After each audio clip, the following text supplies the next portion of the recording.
I want to launch a lawsuit against the US government for their corruption. Fear is a powerful tool for control, especially against large populations that easily become overwhelmed by mob mentality, inflating problems and causing new problems. And of course, you can never dismiss the bad actors who feed the problems from behind the scenes, whether it's through sabotage, astroturfing, false flag attacks, or propaganda. One example of this involves the Red Scare. During the Cold War, Americans were in a war with the Soviets over which system was best, capitalism or communism. The problem is neither side actually let their systems decide which worked best, because both the US and USSR were corrupt and resorted to espionage and manipulation. The idea of Soviet spies created the Red Scare in America, where anyone with a critique of capitalism and sympathy for communism was branded a traitor.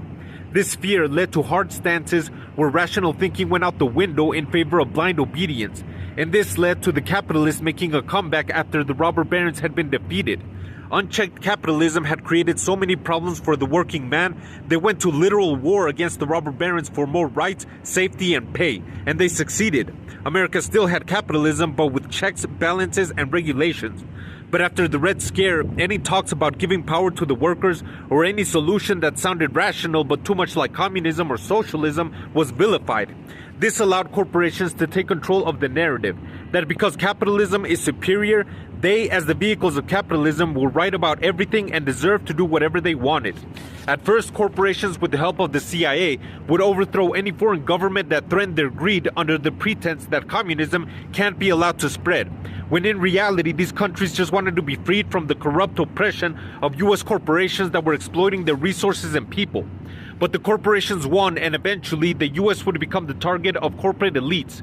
It started with outsourcing jobs and automation, leading to the slow collapse of many cities' economic stability. And by the 80s, the economy had been stalling for so long, the wealthy elites saw this as an opportunity to use people's fears about the economy to gain more power. The promise was give the rich more power and they'll trickle down the profits. But instead, we got the new billionaire world order where the wealthy elites have pretty much unchecked power and they influence government so much it's safe to say they run it. And as the CIA gets more power thanks to Palantir, they'll own the government.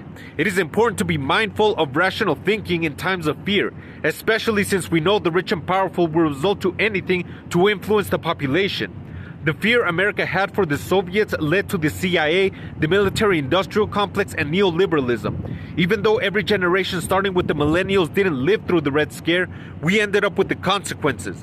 But of course, the government needed something to scare us, so they went hard on the war on terrorism that allowed the Pentagon to waste our tax money on black budgets that could have easily included payouts to executives at Lockheed Martin, Boeing, Raytheon, private companies, defense